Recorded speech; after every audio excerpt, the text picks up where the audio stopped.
Hey everyone, how are you doing? My name is Matt Jarbo. Welcome to $3 Theater, and today I want to talk about why Zack Snyder won, which I think is a very important topic to go over. I think it's a very interesting topic to discuss because all things considered, by all conceivable metrics, Zack Snyder has won both 2020 and 2021, and I'm going to explain.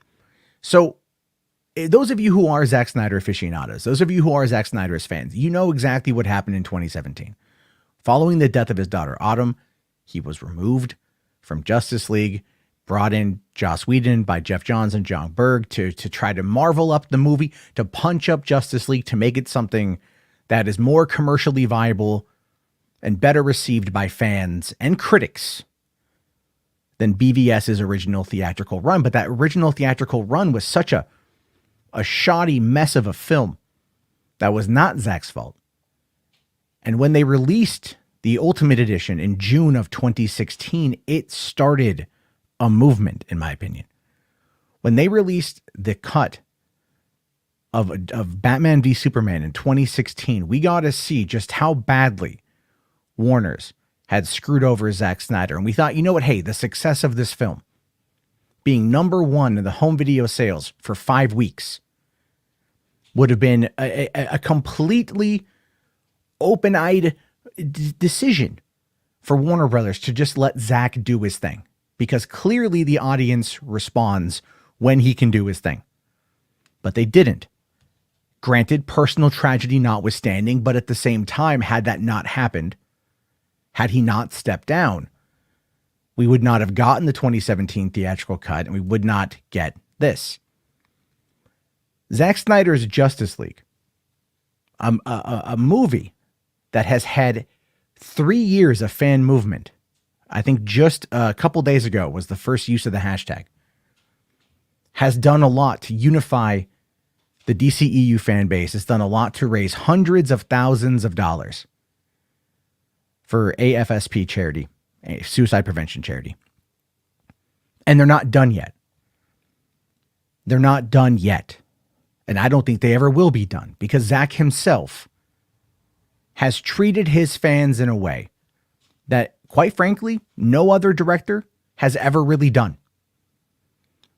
Zack has realized the power of the fan base, and the power of the fan base that has been mocked and ridiculed and attacked and beaten down for years has continued to chug along, has continued to not slow down, has continued to gain steam, has continued to push and push and push and push. And as a result, coming sometime first quarter, I think 2021, Zack Snyder's Justice League, 4 hours. 2.5 of those hours are absolutely new footage we haven't seen, and 4 minutes are going to be newly shot footage, which is going to be amazing. Now, that's part of how he won 2020. How many movies have we not seen this year as a result of COVID? How many movies have been canceled? How many projects have been shut down? How many things have been killed as a result of this global pandemic? But the one thing that's kept going, the one thing that's kept talked about now since May 20th or May 14th, I think it was the Snyder Cut. We still get little tidbits of information, little leaks here and there, little speculations. And we get bits and bits and bits of info. And again, these are things that we're not getting out of literally anyone else. Marvel's hype train, which was reliant on the multi-movie per year mentality, has had a complete shutdown. There's nothing new. No Eternals trailer, no actual release date on Black Widow. WandaVision moved to early next year. Falcon and Winter Soldier to next year. Loki to next year. There hasn't been much to build the hype, whereas DC has continuously pushed and pushed and pushed, and a lot of that has been the Snyder Cut and what it could potentially mean for not only HBO Max, but for the fans of the DCEU and for Snyder himself. And I'll tell you this, someone else out there has absolutely positively taken notice. And that, of course, is Netflix with Army of the Dead. Now, Army of the Dead was supposed to be at Warner Brothers. They let it slip. Netflix picked it up. And this is going to be Zack Snyder Unchained, which is what I'm excited for. I'm excited for no compromises on both properties. This is going to be Zack Snyder doing zombies the way that he did Dawn of the Dead zombies, which I think revolutionized the zombie genre back in 2004. And I'm very excited to see what Army of the Dead does. But not only did Netflix understand the love that the Snyder Cut fan base has for Zack, they decided to capitalize on it and double down on it. Because not only did they order a prequel animated series called Army of the Dead Las Vegas, which is going to take place in Las Vegas in the early days of the zombie outbreak, featuring characters from the movie. That's an animated project. But they've also going to be doing an Army of the Dead film, I think a prequel film, that's shooting right now, I believe like in Europe somewhere. So Netflix understands the viability of a Zack Snyder property when allowed to explore in its own way, to be overseen by Zack. That his creative genius is something that has been heavily attacked by Hollywood, by commentators, by pundits, by people who don't know their head from their sphincter for years. But quietly, his visual style, his nature of storytelling, and the fact that he gives back to the fans has allowed him to build a very loyal and dedicated fan base that is based upon mutual fucking respect. And I want to emphasize that point, mutual respect. Now, if you weren't paying attention this last week, you should have been. Zack did the unthinkable. And I mean this in regards to Hollywood and directors. He did the absolute unthinkable. He went on a live stream tour across a multitude of different people on YouTube, different live streams, talking about the Snyder Cut, answering fan questions, going to the people who support him, the people who have helped prop him up, and the people who have helped get Zack Snyder's Justice League off the ground. And he did it with humility. He did it with kindness. He did it with care. He did it with love. He did it out of love. For the fact that this fan base of people has raised money for AFSP, and they did so again, very much with these live streams. Which other director does that? What other director takes time out of their busy schedule, finishing up 2 major projects and whatever else they're building towards in the future? Because let's be fair here, the doors are opening up. The last 3 years of a sabbatical is now kind of coming to a close, and it's going to be full steam ahead. And regardless of whatever the haters are going to try to say, whatever the haters are going to try to push, they're not going to stop. Zack won. He won not only 2020 by getting his dream project off the ground, but he got his other project expanded upon with an animated series and a prequel film, turning it into another franchise. Rumor has it that HBO Max and Warner Media are currently looking at him for Justice League Part 2 and Part 3. We know that Zack works well in the long form, as evidenced by not only the Watchmen Ultimate Cut, but BVS Ultimate Edition, and soon to be Zack Snyder's Justice League. 4 episodes, an hour apiece. That's what I'm talking about here, guys. When you really look at everything that happened to him a number of years ago, and how it felt like the system just turned their back on him in his time of need because of the tragedy that his family underwent. And everyone just kind of seemed to move on past him. But there was hope. There was Us United that brought him back, that resurrected him to an extent. And I think that fan base and the people that are passionate about his work, and they're passionate about his struggle, and they're passionate about his creative ability, and their fans, because he is genuinely caring to them, are going to propel him to places where I don't even think anyone else in Hollywood has been able to go. And I say that because no one else in Hollywood has been able to develop a fan base like this that is not superficial.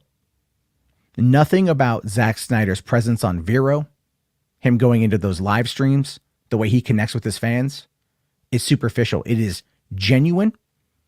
It is with love. It is with care. And as I said before, and I want to reiterate this, it is with respect. That is why no matter how many people out there take every little bit of information that comes out and they try to spin it and twist it and distort it and pervert it in order to feed their delusional narrative that somehow Zack has lost, it's the exact opposite. By every conceivable metric, Mr. Snyder has won.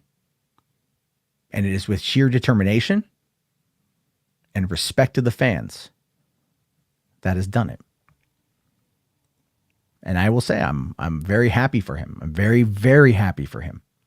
I've been a fan of Zack Snyder since I first saw Dawn of the Dead back in 2004. 300 was my very first true IMAX experience. Hell, I loved the trailer for 300 so much that I bootlegged it out of Hall H and Comic-Con in 2006. Not to upload to the internet, mostly to show my friends who couldn't be there.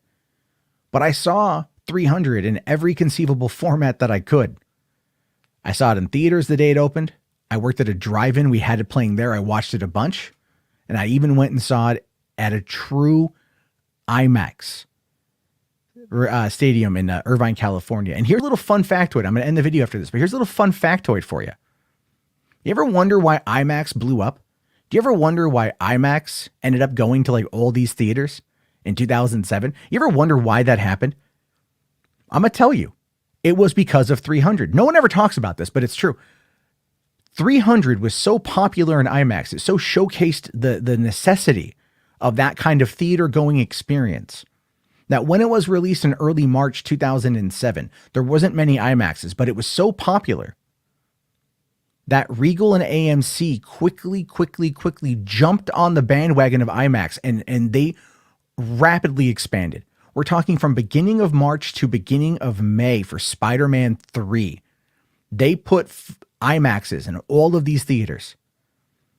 And what pushed it over the edge, what got it to that point, what showcased the popularity and the profitability was 300. No one ever gives Zack credit for that. Because I remember seeing 300 in IMAX. I remember how when Xerxes spoke, I felt my chest rumble. I remember watching the movie in awe. My entire vision was taken up by watching this movie in IMAX. I went and saw Watchmen, opening day, first showing IMAX. Went back the next week with a good friend of mine to see it because he hadn't seen it yet. So we went back to go see it in the best possible format.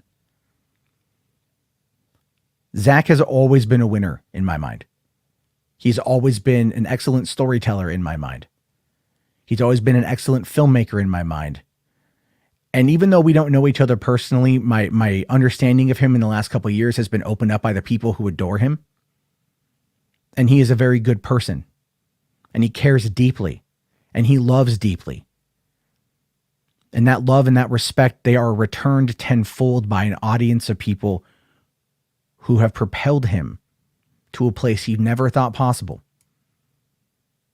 The Snyder Cut. Army of the Dead.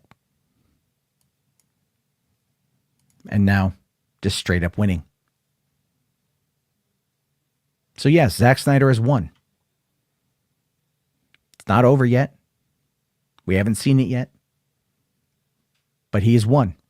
And there's nothing that any naysayer, hater, troll, or creep can do or say to take that away from not only him, but you if you are a fan.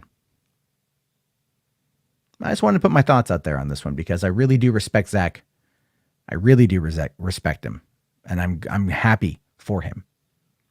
And I would love to see other filmmakers come out and do something very similar to connect with their audience. Because if you want to see projects made, these companies who finance them have to know that there is an audience that is there. And it can't be superficial and it can't just be based upon social media numbers. Zack going to Vero, being on Vero. Vero was mocked heavily because they said, oh, Zack is the only big player over there. It was mocked heavily. But that's another big factor that has aided in this whole situation.